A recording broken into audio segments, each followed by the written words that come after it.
It's late afternoon in the autumn of 1284. The light is already fading between the dense oak and beech trees of the Schwarzwald, the Black Forest. A young woman, 16 years old, walks alone on a narrow path.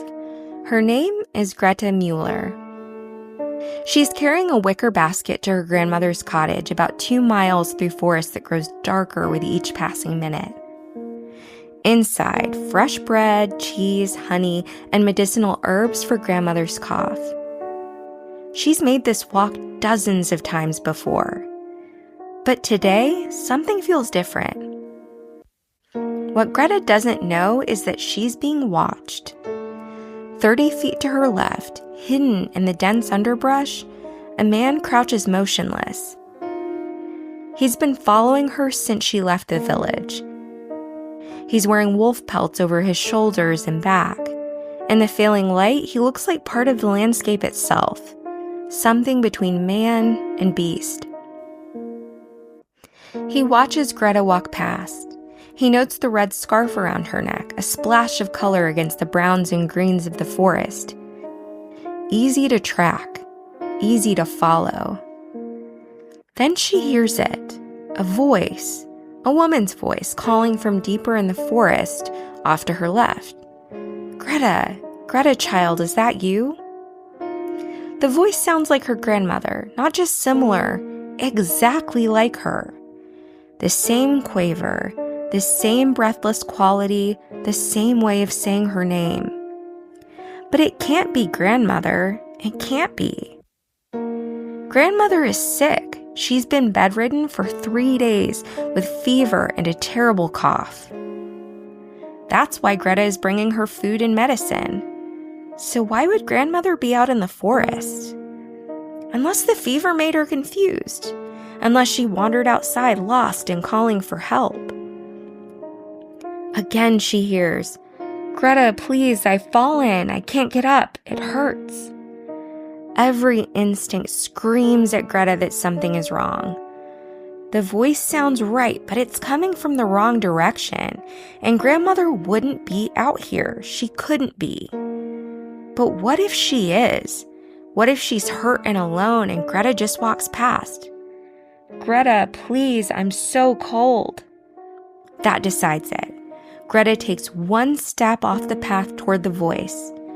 "Come here, child. Come quickly. I need you."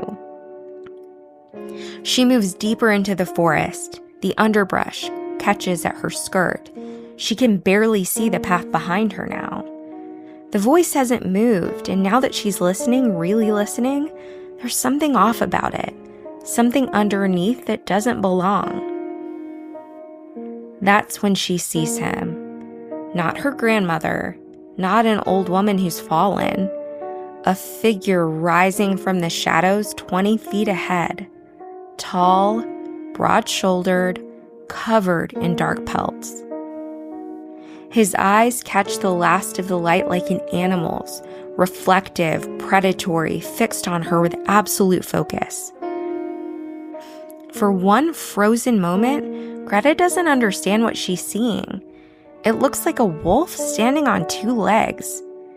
Then the figure takes a step toward her, a human step, and understanding crashes over her like ice water. The voice? It came from him. He mimicked her grandmother's voice. He lured her off the path. This was the moment Greta understood she was going to die.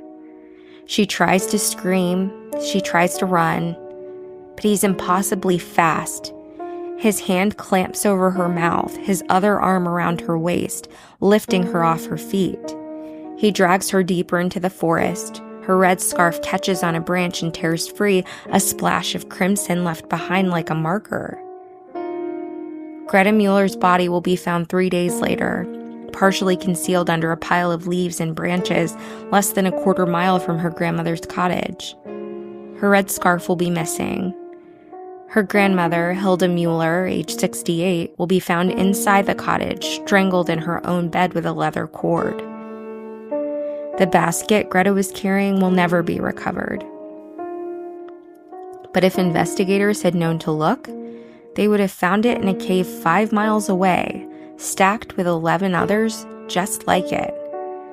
Greta Mueller was not the first victim, and she would not be the last.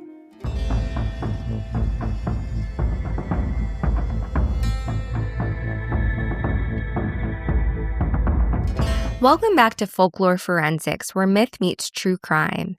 Every week we take a famous folktale, myth, or legend and investigate it as if it were a real criminal case. We look at the evidence, examine the victims, profile the perpetrators, and try to understand not just what happened, but why these stories have survived for centuries. I'm your host, Danielle Christmas, and today we're wandering into the dark and deadly woods with case file number 225, the Forest Path Predator, also known as the Red Hood Murders. You're undoubtedly familiar with its sanitized form, the fairy tale of Little Red Riding Hood. But before it was a story about a girl in a red cape and a talking wolf, it was a series of brutal murders that terrorized communities across medieval Germanic and French territories for nearly 2 decades. And the predator at the center of these crimes was very, very real. Now let's begin our walk through one of the most disturbing serial predator cases in medieval European history. To understand this case, we need to understand the world these crimes occurred in.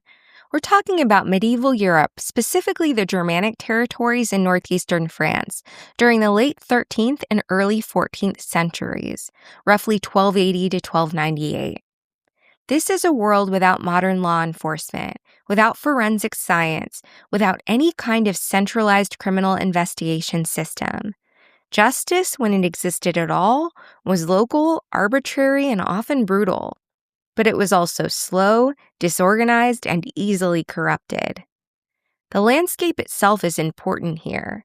We're talking about vast stretches of dense forest, the Schwarzwald in what's now Germany, the Vosges Mountains along the French-German border, the Ardennes forest further west. These weren't the managed, accessible forests we know today. These were dark, dangerous places. Wolves, bears, and wild boar were real threats. Bandits and outlaws hid in the deep woods. People disappeared in these forests all the time. Villages were small, isolated, and often separated by miles of woodland. If you needed to visit a neighboring village or a relative who lived outside your own settlement, you walked. And you walked alone because everyone else was working. Survival in medieval rural Europe required constant labor. Every able-bodied person had tasks that couldn't be postponed. So when someone needed to bring food or medicine to an elderly relative living on the outskirts of a village or in an isolated cottage, the job usually fell to young women and girls, daughters, granddaughters, nieces. They were considered less essential to the heavy agricultural labor, and they were seen as less likely to be targeted by bandits who were primarily interested in money or goods worth stealing. This is the context in which our predator operated. A world where young women routinely walked alone through dangerous forests. A world where elderly people, especially elderly women, often lived in isolated cottages far from help. A world where disappearances were common enough that they didn't always trigger immediate investigation. It was, in many ways, a predator's paradise. So how did these cases come to be connected? How did communities across different regions, speaking different dialects, separated by mountains and forests, come to realize they were dealing with the same predator? The answer is, they didn't, not for years. Let me walk you through how this pattern was eventually recognized. In the medieval period, information traveled slowly. News spread through travelers, merchants, and clergy moving between villages and towns. There was no centralized record-keeping for crimes, no database to cross-reference. Each village dealt with its own tragedies in isolation. But there was one group of people who moved regularly between communities and who paid attention to patterns: the Franciscan friars. The Franciscan order, founded in the early 13th century, emphasized poverty, service, and traveling ministry. Franciscan friars walked from village to village, offering religious services, hearing confessions, and providing what little medical knowledge they possessed. They were, in many ways, the closest thing medieval rural Europe had to an information network. And in the early 1290s, a Franciscan friar named Brother Matthias began to notice something disturbing. Brother Matthias kept a journal. We have fragments of it preserved in a monastery archive in Strasbourg. In his entries from 1291 to 1293, he documents his growing realization that the murders he kept hearing about in different villages followed an identical pattern. Let me read you a translated excerpt from his journal dated March 1293. In the village of Wolfach, I learned of the death of young Margareta, age 15, and her grandmother, both found dead. The girl had been sent to bring food to the old woman. In Schiltach, the same, young Anna and her grandmother. In Haslach, young Elsa and her aunt. In each case, the young woman was found in the forest. In each case, the elderly woman was found dead in her home. In each case, the girl had been carrying provisions in a basket. I fear we are not dealing with separate tragedies, but with a single evil that moves between our communities like a plague. Brother Matthias began actively asking questions in every village he visited. He compiled a list.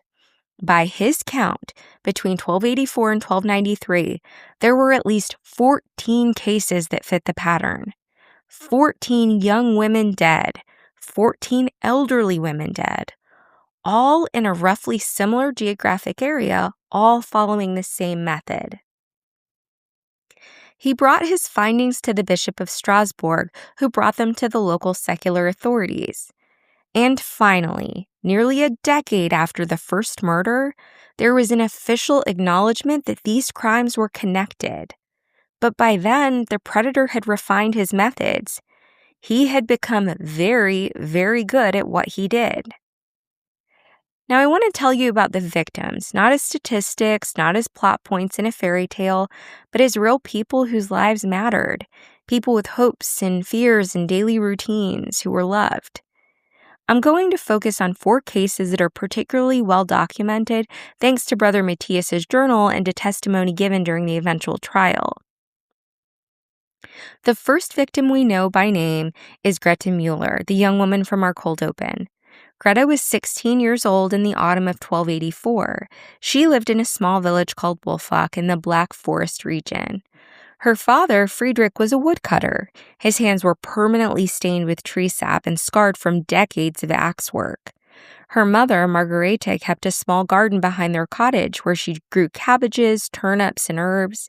She raised chickens that Greta helped tend every morning before dawn. Greta had 3 younger siblings, 2 brothers aged 12 and 9, and a sister who was only 6. As the eldest, Greta carried responsibilities that would seem crushing to a modern 16-year-old. She helped her mother with all the household work, hauling water from the well, grinding grain, breaking bread in the outdoor oven, mending clothes by candlelight after the younger children were asleep. But according to testimony from her mother and from neighbors, Greta never complained. She had a quiet, steady temperament. She sang while she worked, folk songs her grandmother had taught her. She was patient with her younger siblings, especially her little sister who followed her everywhere. She braided her sister's hair every morning, the same way her grandmother had once braided hers. Greta was particularly devoted to her grandmother Hilda. Hilda had helped raise Greta when Margareta was pregnant with the younger children and too sick to care for a toddler. Hilda had taught Greta to identify medicinal herbs in the forest, to spin wool, to make the honey cakes that were Greta's favorite treat. When Greta was small, she had spent entire summers at her grandmother's cottage, learning the old songs, the old stories, the old ways. So when Hilda fell ill in early October of 1284, a deep rattling cough that wouldn't go away, a fever that made her confused and weak, Greta insisted on being the one to care for her. She walked to her grandmother's cottage every other day, bringing food, fresh water, clean linens. She would stay for hours, spooning broth into Hilda's mouth, changing the cloths on her forehead, sitting beside her bed and singing the old songs. Her mother worried. The walk to Hilda's cottage took 45 minutes through dense forest. The path was isolated. Anything could happen. But Greta was stubborn about this. Grandmother needed her. Grandmother had always been there for her. How could she not go? On the morning of October 12th, 1284, Margareta packed a basket for Greta to take to Hilda. Fresh bread, still warm from the oven. Greta had helped knead the dough before dawn.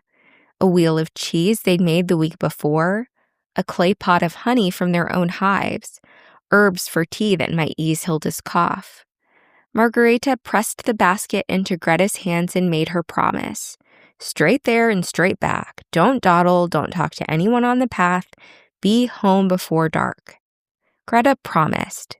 She kissed her mother's cheek. She hugged her little sister, who was crying because she wanted to come too. She waved to her father, who was sharpening his axe in the yard, preparing for a day's work in the forest. She left around 3 in the afternoon when the autumn sun was already starting to sink toward the horizon. She was wearing her everyday dress, brown wool patched at the elbows and a red scarf her grandmother had knitted for her last winter.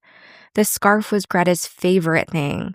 She wore it constantly, even when it wasn't cold, because it smelled like her grandmother's cottage, wood smoke and dried herbs and honey. She never arrived at her grandmother's cottage.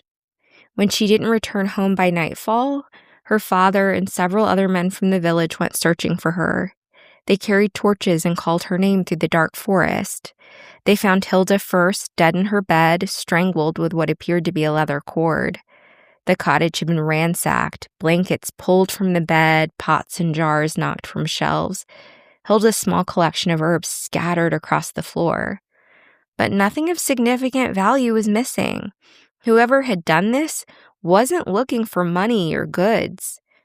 They found Greta's body the next morning as the sun was rising. She was partially hidden under a pile of leaves and branches about a quarter mile from her grandmother's cottage. She had been strangled as well. Her clothing was torn. There were defensive wounds on her hands and arms, deep scratches, broken fingernails. She had fought hard. She had fought to live. The basket she'd been carrying was gone. So was her red scarf.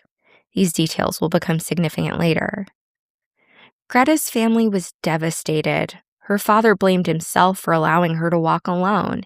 He stopped eating, stopped sleeping. He would go into the forest and stand at the spot where they'd found her body, just stand there for hours as if keeping vigil. Her mother stopped speaking for nearly a month. When she finally spoke again, her voice was different, flat, empty. Her little sister had nightmares every night, waking up screaming for Greta. The village held a funeral. The priest said prayers. They buried Greta in the churchyard next to the plot that had been prepared for her grandmother. And then they tried to move on, because what else could they do? They assumed it was a random attack by a bandit or a madman passing through the area. Terrible, tragic, but isolated. They had no idea it was just the beginning. The second victim I want to tell you about is Liesl Hoffmann. Liesl was 14 years old from a village called Schiltach, about 15 miles from Wolfach. This was in the spring of 1286, roughly 18 months after Greta's murder. Liesl was the oldest of 6 children. Her mother, Anna, had died in childbirth 2 years earlier, delivering Liesl's youngest brother. The baby had survived. Anna had not. And in that moment, Liesl's childhood had ended. At 12 years old, Liesl became the woman of the house. She cooked every meal, porridge in the mornings, bread and cheese for midday, stew or soup in the evenings. She cleaned the cottage, swept the floors, washed the clothes in the river and hung them to dry. She helped her younger siblings dress in the mornings, wiped their faces, combed their hair. She sang them to sleep at night with the lullabies her mother had once sung to her. By all accounts, Liesl was mature beyond her years, serious and hardworking. She rarely smiled anymore. There wasn't time for smiling, wasn't energy for joy. Her father, a carpenter named Friedrich, watched his eldest daughter turn into a ghost of the child she'd been. She moved through the house like a shadow, efficient and silent, taking care of everything and everyone except herself. The only time Liesl seemed to come alive is when she visited her grandmother Gertrude. Gertrude was a midwife and an herbalist, a woman with valuable knowledge and an important role in the community. She had delivered half the babies in Schiltach, including Liesl herself. She knew which herbs would bring down a fever, which would ease pain, which would help a woman through a difficult labor. Gertrude's cottage was filled with bundles of dried plants hanging from the rafters, lavender and chamomile and yarrow and dozens of others. The air smelled like earth and green things. When Liesel visited, Gertrude would teach her about the herbs, let her help prepare remedies, tell her stories about the births she'd attended, the lives she'd helped bring into the world. For a few hours in her grandmother's cottage, Liesel could be a child again. She could ask questions and laugh and not be responsible for anyone but herself. In late March of 1286, Gertrude injured her leg in a fall. She couldn't walk without terrible pain. She couldn't go out to gather herbs or attend to the women who needed her. So Liesel volunteered to bring her food and fresh water every day. She would walk to her grandmother's cottage in the late afternoon after she'd finished her work at home, after she'd fed her siblings and put the youngest ones down for naps. It was the only part of her day that was hers, the only time she had something to look forward to. On April 3rd, 1286, Liesel left home in the late afternoon with a basket of bread, dried fish, and a jug of milk. She was wearing a red woolen cape, a garment her mother had made for her before she died. It was the last thing Anna had sewn, working on it even when she was heavily pregnant and exhausted. She'd finished it just days before going into labor. Liesel wore the cape constantly. It was her most prized possession. When she wrapped it around her shoulders, she could almost feel her mother's arms around her. She could almost hear her mother's voice. It was the only thing she had left of the woman who had loved her, who had sung to her, who had promised everything would be all right. Liesel never came home. Her father found Gertrude the next morning when he went to check on his mother after Liesel failed to return. Gertrude was dead in her cottage, strangled with a leather cord. The cottage showed signs of struggle. A chair was overturned. Herbs and dried plants were scattered across the floor. Jars were broken. Gertrude had fought, and she had tried to defend herself. Liesel's body was found 2 days later by a hunter about half a mile from her grandmother's cottage. She had been strangled. Her red cape was missing. So was the basket. Friedrich Hoffmann buried his mother and his daughter in the same week. His 5 remaining children, the oldest now only 11, stood at the graveside and watched their father weep. The youngest, the baby whose birth had killed their mother, was too young to understand. He reached up and patted his father's face, trying to comfort him. The village was horrified, but again, they treated it as an isolated incident. There was no communication between Schiltach and Wolfach about the similarities between the cases. No one connected them. No one realized that the same predator was moving between villages, hunting. The third victim was Anna Richter, age 17, from the village of Haslach. This was in the autumn of 1288. Anna was engaged to be married. Her wedding was planned for the following spring as soon as the weather turned warm. She was described by those who knew her as cheerful, kind, and excited about her future. She smiled easily. She laughed often. She was in love. Her fiancé was a young man named Hans Weber, the son of a farmer. Hans and Anna had known each other since childhood. They'd played together as children and worked side by side during harvests as teenagers. Everyone in the village had known they would marry someday. It was inevitable, like the seasons changing, like the sun rising. Anna was learning to weave from her Aunt Katrine, who lived in a small cottage about a mile outside the village. Katrine was 56 years old and had never married. She lived alone and supported herself by weaving cloth that she sold at market, beautiful, intricate patterns that took weeks to complete. She had taught Anna the trade, and Anna visited her several times a week, sitting at the loom for hours, learning the rhythm of the shuttle, the pattern of the threads. Anna was making cloth for her wedding dress. She'd been working on it for months, fine linen, woven so tightly it was almost translucent. She would hold it up to the light and imagine herself wearing it, imagine Hans seeing her in it, imagine the life they would build together. They would have children, she told her aunt, at least 4, maybe more. She would teach her daughters to weave the way Katrine was teaching her. Hans would teach their sons to farm. They would grow old together, surrounded by grandchildren. She had her whole life planned out. She could see it so clearly. On September 28th, 1288, Anna went to visit her aunt, bringing a basket of food: bread, apples from her family's tree, a jar of preserves her mother had made. Katrine had been feeling unwell, and Anna wanted to check on her to make sure she was eating properly. Anna was wearing a red hood that Hans had given her as a gift. He'd bought it from a traveling merchant, spent money he'd been saving for their future. But he wanted her to have something special, beautiful. The hood was made of fine wool, dyed in deep crimson. Anna had cried when he gave it to her. She wore it everywhere, even though it was too fine for everyday use. She wanted everyone to see it, to know that Hans loved her enough to give her something so precious. She never returned. Hans went looking for her when she didn't come home by dark. He ran the entire mile to Katrine's cottage, his heart pounding, telling himself she'd just lost track of time. She was fine. Everything was fine. He found Katrine dead in her cottage, strangled with a leather cord. The cottage had been disturbed. The loom was knocked over, threads tangled and broken. Katrine's body lying beside it. But again, nothing of real value was taken. Hans found Anna's body himself just off the forest path as the moon was rising. She was lying on her side, her hands still clenched into fists. She had fought. She had tried so hard to get away. And then she'd been strangled. Her red hood was gone. The basket was gone. Hans carried Anna's body back to the village himself. He wouldn't let anyone else touch her. He laid her on her parents' table, and then he walked out of the cottage and into the forest, and he screamed. He screamed until his voice gave out, until he couldn't make any sound at all. He attended Anna's funeral 3 days later. He stood at her grave, and he didn't cry. He didn't speak. He just stood there staring at the ground where they'd buried the woman he loved, the woman who was supposed to be his wife, the mother of his children.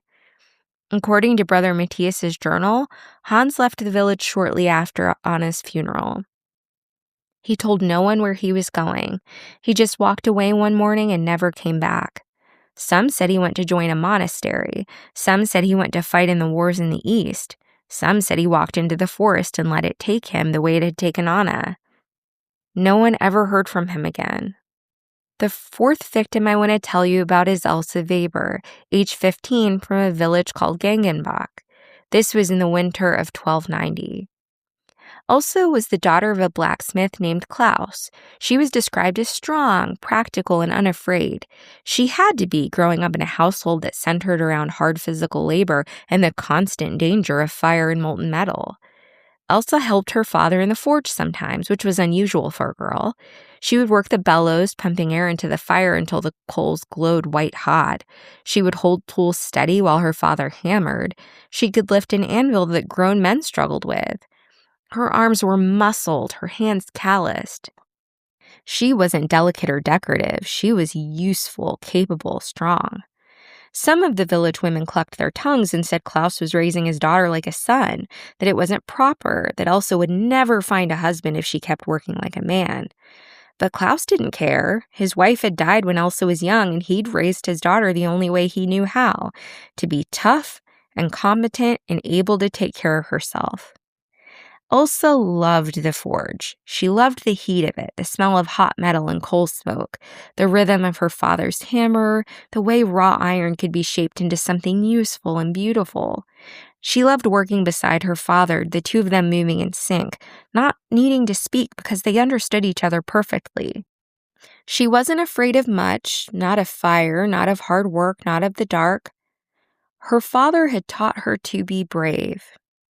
Elsa's grandmother, Brigitte, was 70 years old and nearly blind. Cataracts had clouded her eyes until she could barely see shapes and shadows.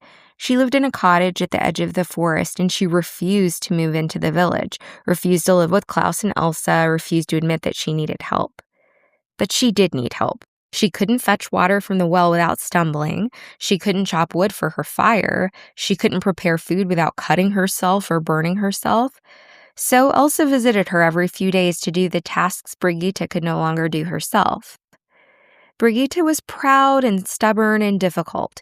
She snapped at Elsa, criticized the way she did things, complained constantly. But Elsa was patient with her.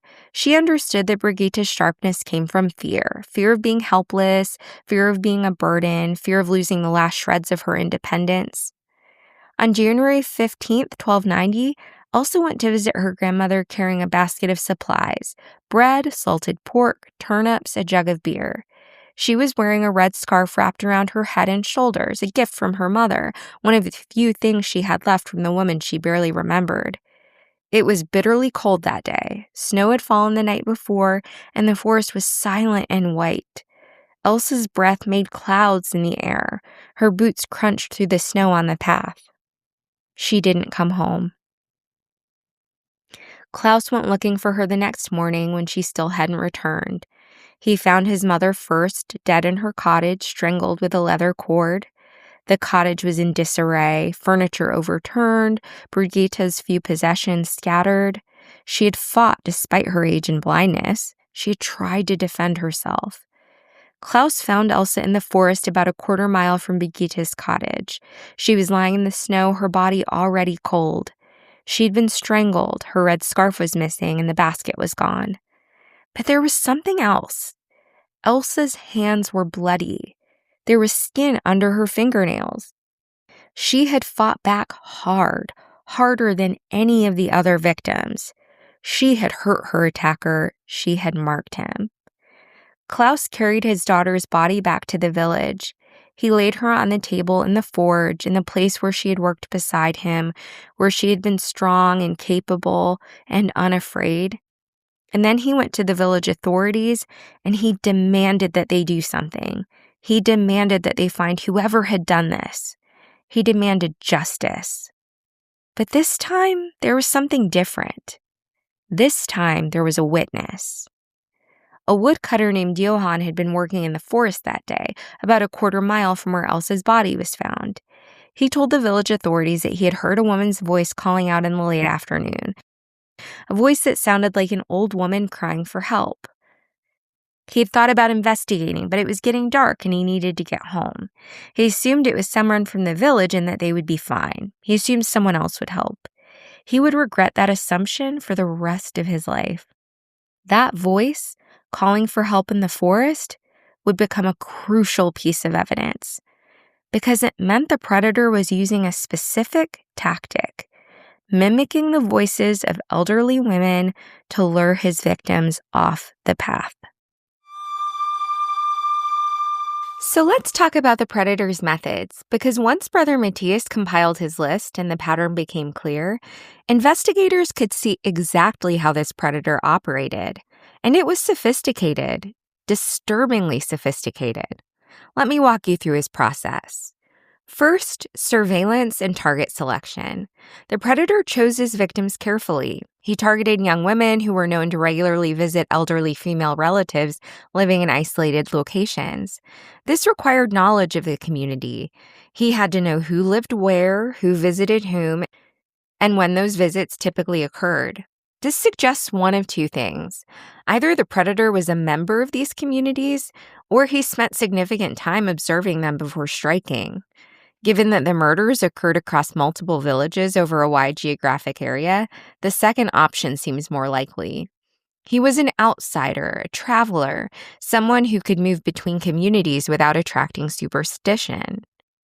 Second, the approach. In multiple cases, witnesses reported hearing a woman's voice calling from the forest, usually an old woman's voice calling for help or calling the victim by name. This is what the woodcutter Johann heard before Elsa Weber's murder. Similar accounts appear in Brother Matthias's journal from other cases. This tells us something important. The predator was skilled at voice mimicry. He could imitate an elderly woman's voice convincingly enough to lure young women off the forest path. They responded to a voice calling for help in distress. That's what compassion looks like in a medieval village. You hear someone you love crying out and you go to them. And it was exactly what he counted on. Third, the disguise. Multiple witnesses from different villages reported seeing a figure in the forest around the time of the murders, a figure described as wearing animal pelts, particularly wolf pelts. Some described it as a man in a wolf skin. Others, in the confusion and fear of the moment, described it as something between man and beast. This wasn't a supernatural creature. This was a predator using animal pelts as camouflage and psychological warfare. In the dense forest, at dusk, a figure covered in wolf fur would be terrifying and disorienting. It would make victims hesitate, freeze, question what they were seeing. And that moment of hesitation was all he needed. Fourth, the sequence of the crimes. In every case, the predator killed the elderly woman first. He went to the cottage, gained entry somehow, possibly by claiming to be a traveler in need of help or by forcing his way in, and he strangled the victim. Then he waited.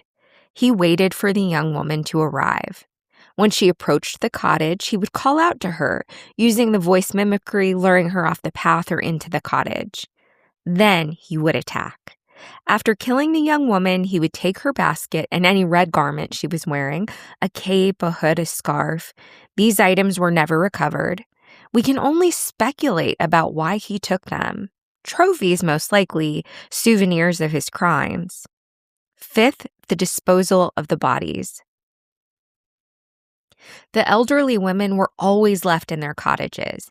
The young women were always taken into the forest and partially concealed, but not buried. They were meant to be found, but not immediately. This gave the predator time to leave the area before the alarm was raised.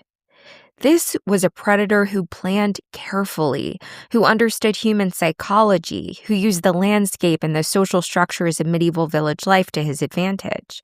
He was patient, he was methodical, and he was successful for nearly 2 decades because no one realized they were dealing with a serial predator until Brother Matthias connected the cases. So how were the bodies discovered? What did the crime scenes look like? And what did witnesses report? Let me walk you through the typical discovery process, using Greta Mueller's case as an example. When Greta didn't return home by nightfall on October 12, 1284, her father, Friedrich, immediately knew something was wrong. Greta was responsible. She wouldn't stay out after dark without sending word. Klaus gathered several men from the village, neighbors, friends, anyone willing to help search. They took torches and walked the forest path to Hilda's cottage. This was dangerous. The forest at night was genuinely treacherous, but they went anyway. They reached Hilda's cottage around 9 o'clock that night. The door was closed but not locked. Klaus called out. No answer. He pushed the door open. Hilda was in her bed, lying on her back, eyes open. There was a leather cord around her neck, pulled tight. The cottage was in disarray. A table was overturned. A clay pot was shattered on the floor. Herbs and dried plants were scattered everywhere. Hilda had fought back or tried to, but Greta wasn't there. The men searched the area around the cottage that night, calling Greta's name, but the darkness made it nearly impossible to see anything. They returned at first light with more men from the village. They found Greta about a quarter mile from the cottage just off the main path. She was partially covered with leaves and branches, not buried, but concealed. The leather cord was still around her neck. Her clothing was torn, her hands and arms showed defensive wounds, scratches, bruises. She had fought. The basket she'd been carrying was gone, so was a small red scarf she'd been wearing. The men carried both bodies to the village. The bodies were prepared for burial, and the village tried to make sense of what had happened. This pattern repeated itself in case after case. The young woman would fail to return home. Family members would search. They would find the elderly woman dead in her cottage, signs of a struggle, strangulation. Then they would find the young woman's body in the forest, also strangled, also showing signs of a struggle with the basket and any red garment missing. As for witnesses, there weren't many. The crimes occurred in isolated areas, often at dusk or early evening when most people were indoors. But there were a few crucial witness accounts. The woodcutter Johann, who heard the old woman's voice calling in the forest before Elsa Weber's murder. A merchant traveling between villages who reported seeing a figure in wolf pelts near the forest path outside Schiltach around the time of Liesel Hoffmann's murder. a young boy who was gathering firewood and saw a tall man wearing animal skins walking quickly through the forest, carrying what looked like a basket, near Haslach around the time of Anna Richter's murder. These accounts were fragmentary, confusing, and often dismissed at the time. People saw what they expected to see: a wolf, a wild man, a demon. But when Brother Matthias compiled these accounts years later, a clearer picture emerged. A man, tall, wearing wolf pelts as a disguise, moving between villages, hunting. So what was the investigation like? How did medieval law enforcement respond to these crimes? The short answer is poorly. Let me walk you through the reality of criminal investigation in late 13th century rural Europe. There was no police force, no detectives, no forensic investigators. Justice was administered locally by village councils, local lords, or ecclesiastical authorities, depending on the jurisdiction. And their primary concern was maintaining order and collecting taxes, not solving murders. When a murder occurred, the local authorities would conduct a basic inquiry. They would ask questions, gather testimony from anyone who might have seen something. But if there was no obvious suspect, the case would simply go unsolved. There was no mechanism for pursuing a killer who had left the area, no way to coordinate between different jurisdictions, no way to track someone moving between villages. In the case of the forest path predator, each village initially treated the murders as isolated incidents. They assumed it was a random attack or a local person who had committed the crime and then fled. They held funerals, said prayers, and moved on. There was no investigation in the modern sense. The communities did react. After each murder, villages warned their young women, don't walk alone, don't stray from the path, don't talk to strangers, be home before dark. But the warnings came without structural changes. Villages didn't organize escorts for young women visiting isolated relatives. They didn't relocate elderly people living alone to safer locations. They didn't post guards on the forest paths. The burden of safety fell entirely on the young women themselves. And when something did happen, when a young woman disappeared or was found dead, people asked, did she stray from the path? Did she talk to a stranger?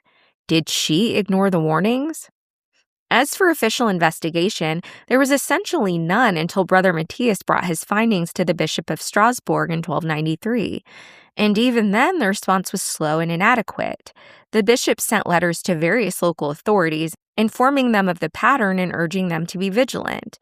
But there was no coordinated manhunt, no systematic search, just a general warning to be on the lookout for a suspicious traveler. It wasn't enough. The murders continued. So how was the predator finally caught? What was the breakthrough? It came down to a combination of luck, persistence, and one very brave young woman. Let me walk you through what happened. In the spring of 1295, a young woman named Margareta Schneider was walking through the forest to visit her grandmother, who lived outside the village of Oberkirch. Margareta was 18 years old, the daughter of a tanner, and by all accounts she was sharp, observant, and not easily frightened. She was carrying a basket of food and wearing a red cloak. As she walked, she heard a voice calling from the forest, an old woman's voice calling her name. Margareta stopped. She recognized the voice, or thought she did. It sounded like her grandmother. But something felt wrong. Her grandmother should be at home, not out in the forest, and the voice was coming from deep in the trees far off the path. Margareta didn't move toward the voice. Instead, she called out, "Grandmother, is that you? What are you doing in the forest?" The voice called again, more urgently. "I've fallen, child. I've hurt my leg. Please, come help me." Margareta stood there thinking, and then she did something that probably saved her life. She ran. She ran as fast as she could down the path toward her grandmother's cottage. She didn't look back. She didn't investigate. She just ran. She reached her grandmother's cottage and pounded on the door. Her grandmother, Elsa, opened it, confused and alarmed. "Margareta, what's wrong?" Margareta pushed inside and slammed the door behind her. "Someone in the forest was calling my name," she said, "using your voice. But it wasn't you." Elsa went pale. She had heard the stories. Everyone had heard the stories by then. Young women disappearing, elderly women found dead. The warnings had spread from village to village. Elsa barred the door. She and Margareta stayed inside, silent, waiting. About an hour later, they heard footsteps outside the cottage. Slow, deliberate footsteps circling the building. Then a knock at the door. A man's voice this time, rough and low. "Open the door, old woman. I know you're in there." Elsa and Margareta said nothing. They barely breathed. The footsteps circled the cottage again, then stopped. Then, after a long moment, moved away back into the forest. Margareta and Elsa waited until morning. Then they went to the village and told the authorities everything.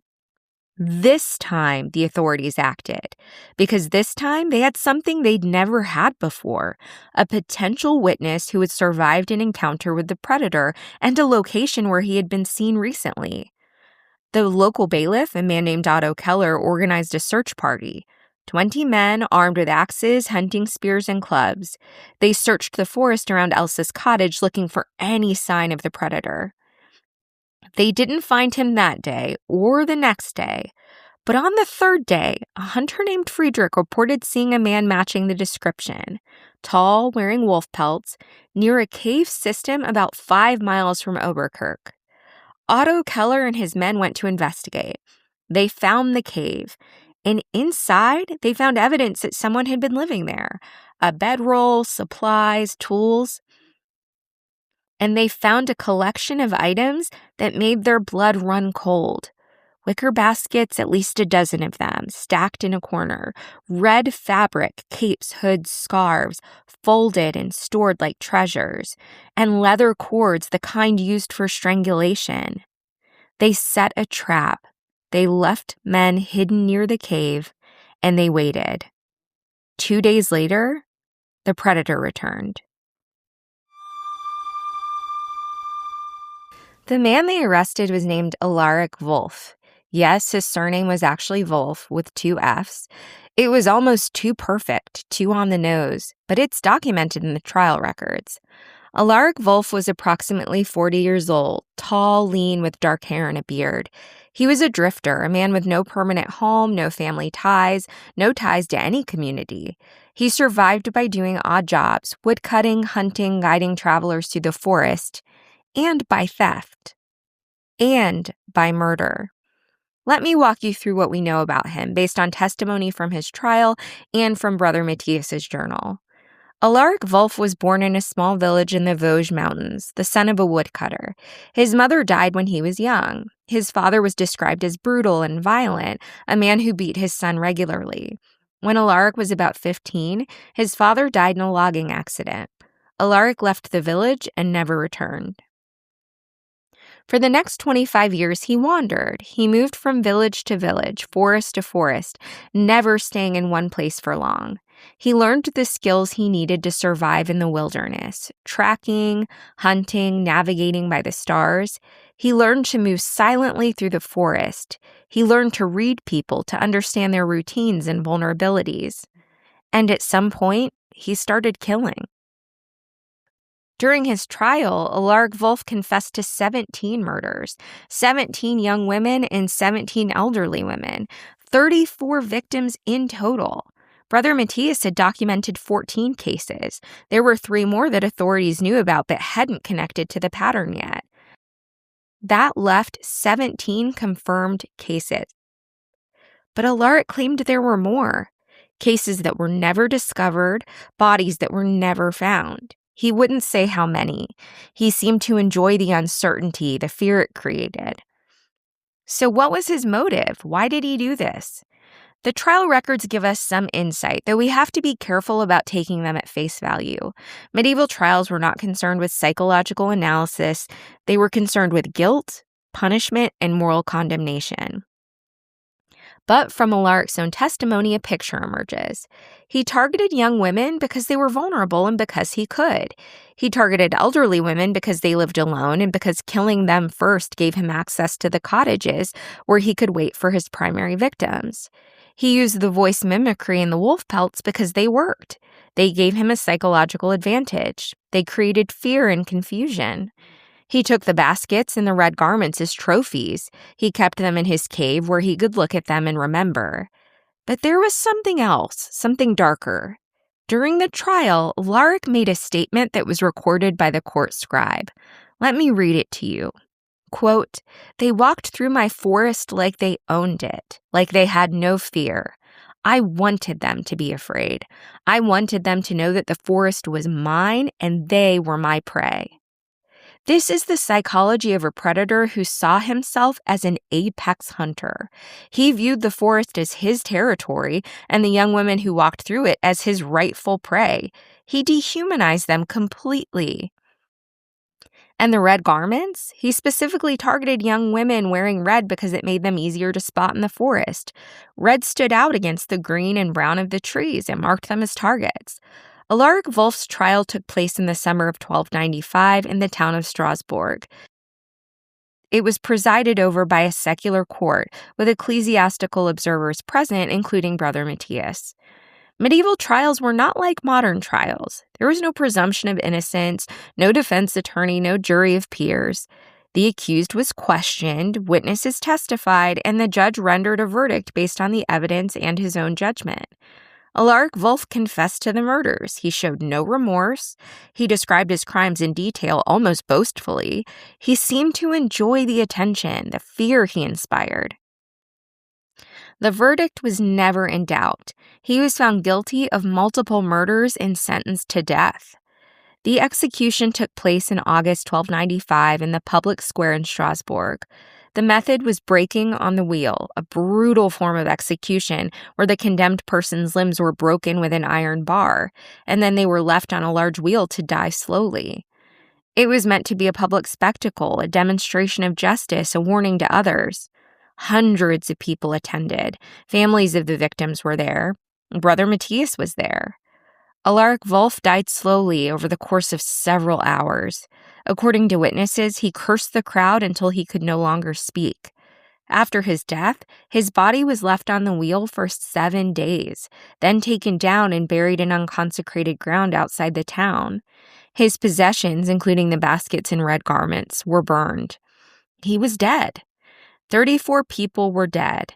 Families had lost daughters, sisters, mothers. Villages had lost members they had buried and grieved and tried to move past. The damage was permanent, and it would not be repaired by a public execution. And the story of the forest path predator would live on, transformed and sanitized as a fairy tale. So why did it take so long to stop him? In October 1284, Greta Mueller was murdered in Wolfach. The village held a funeral. They buried her next to her grandmother, and then they moved on because what else could they do? They had no way of knowing that 18 months later in Schiltach, 15 miles away, Liesel Hoffmann would be killed in exactly the same way. The villages never spoke to each other. There was no system for sharing information about crimes, no messengers riding between towns with warnings, no posted notices. Each community dealt with its tragedies in isolation. When Anna Richter was murdered in Haslach in 1288, the local authorities investigated. They questioned people. They searched the forest, and then they stopped because the killer had moved on and they had no jurisdiction beyond their own village boundaries. No authority to pursue him, no resources to chase him. There was no police force, no investigative body that could follow a criminal across regions. Justice was local and reactive. If the perpetrator fled, the case simply ended. And the young women kept walking through the forest because someone had to. Grandmothers needed food and medicine. Aunts needed help with their work. These weren't optional tasks, they were survival. The work had to be done, and young women were the ones expected to do it. The warnings were always the same. Stay on the path, don't talk to strangers, be home before dark.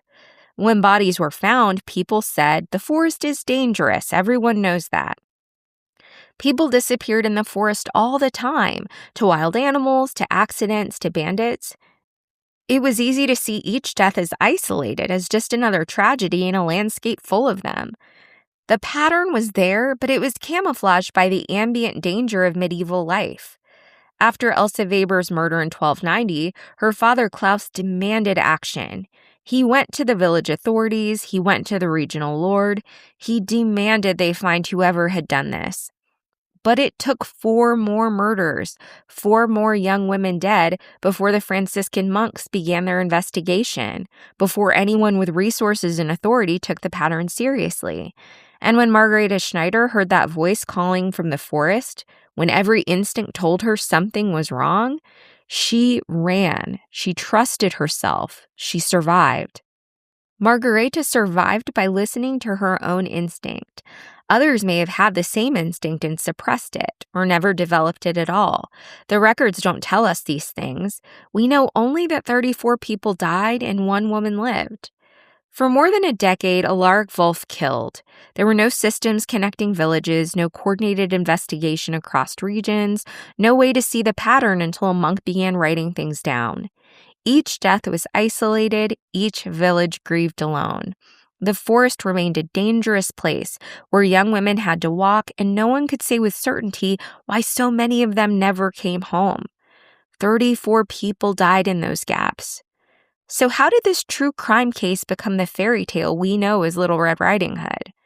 The transformation happened gradually over centuries as the story was told and retold, passed down through oral tradition, adapted to different cultures and contexts. Let me walk you through the evolution. After Alaric Wolf's execution in 1295, the story of the forest path predator spread throughout the region. It was told as a cautionary tale, a warning to young women about the dangers of the forest and the importance of vigilance. But as the story was retold, it began to change. The specific details, the names of the victims, the locations of the crimes, the identity of the killer began to fade. What remained was the essential structure: a young woman in a red garment walking through the forest to visit her grandmother, encountering a predator disguised as something else. The predator, Alaric Wolf, became the wolf. This was partly because of his surname, partly because of the wolf pelts he wore, and partly because wolves were a genuine threat in medieval forests.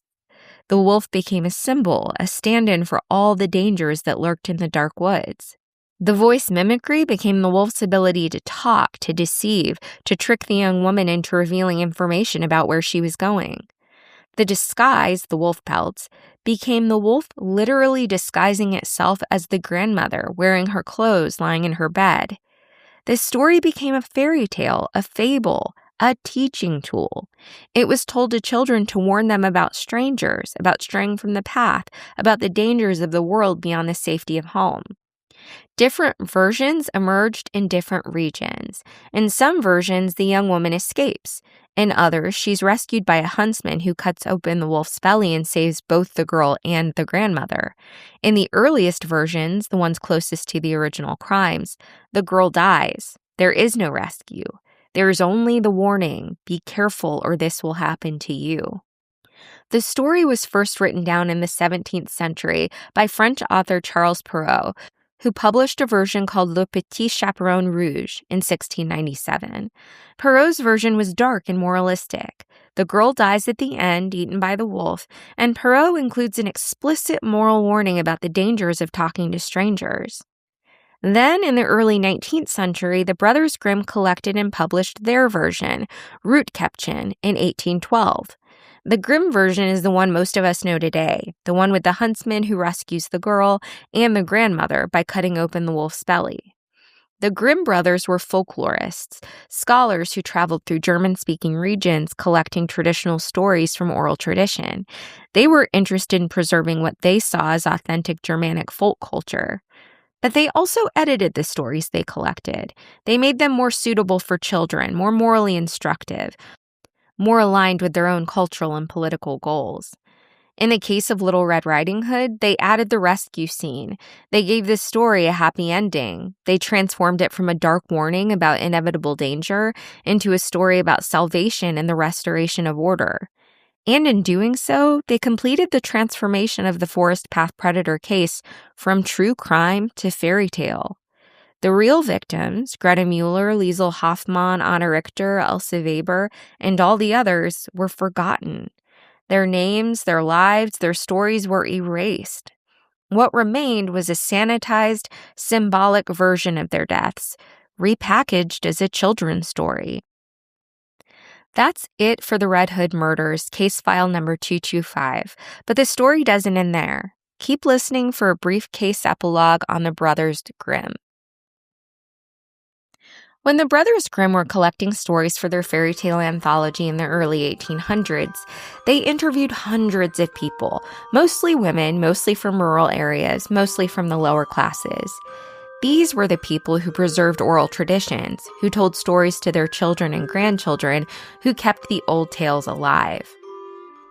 One of their primary sources was a woman named Dorothea Wieman, a widow from a village near Cassel. Dorothea was in her 50s when the Grimm brothers met her, and she knew dozens of traditional stories, including the several versions of Little Red Riding Hood. According to the Grimm brothers' notes, Dorothea told them that the story of Little Red Riding Hood was based on old murders that had happened, quote, long ago in the Black Forest region. She said her grandmother had told her the story, and her grandmother had heard it from her grandmother, passed down through generations of women. Dorothea said the story was meant as a warning, but also as a memorial. It was a way of remembering the young women who had died, of keeping their memory alive even after their names were forgotten. Picture this: a small room in Cassel, 1813, winter light filtering through a single window, two young men, scholars, educated, earnest, sitting across from a woman in a worn dress and a widow's cap. Dorothea Wieman's hands are folded in her lap. She's been telling stories for hours. Her voice is steady, practiced. These are stories she's carried her whole life. When she gets to Little Red Riding Hood, something shifts. The Brothers Grimm notice it. They write it in their notes. Her voice drops lower. She leans forward slowly. "My grandmother told me this one," she says, and her grandmother told her. It's not just a story. She tells them about the Black Forest, about young women who walked forest paths to visit their grandmothers, their aunts, their elderly relatives, about a man who wore wolf pelts and called to them from the trees, about bodies found in the underbrush, red cloaks torn and bloodied. "The women in my family," Dorothea says, "we tell this story so the girls will remember, so they'll know it's not just wolves you have to watch for." The Grimm brothers wrote it all down, every word. They filled pages with her testimony about the murders, the investigation, the trial. They note that she believes the story is a memorial, that the women who told it were trying to preserve something true. And then they published the fairy tale. Just the fairy tale. The wolf and the huntsman and the happy ending. The murders stay in their notes, unpublished, gathering dust in an archive. I wonder what Dorothea thought when she saw the published version, if she recognized what had been taken out, if she understood that the scholars had heard her story about real violence, real deaths, and real grief, and decided it was too dark, disturbing, too real for a children's book.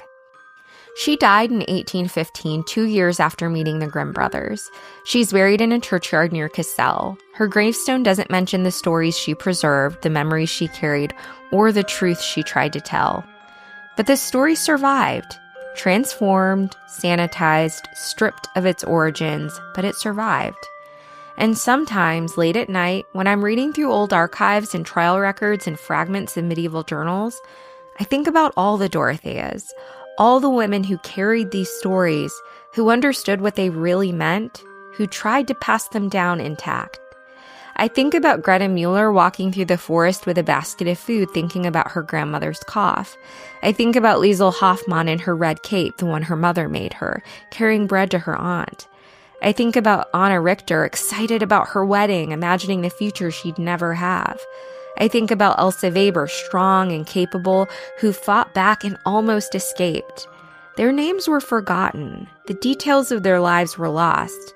But the story remained. Changed, yes, but still there. Still being told, still carrying some echo of the truth. Maybe that's enough. Maybe that's all we can hope for. That the truth persists even in fragments, even in fairy tales, even when the scholars and the publishers try to smooth away the rough edges. Maybe Dorothea Wieman knew that. Maybe that's why she kept telling this story, even knowing it would be changed, even knowing the murders would be edited out. Because something is better than nothing. A fairy tale is better than silence. And now you know. Now the names are spoken again.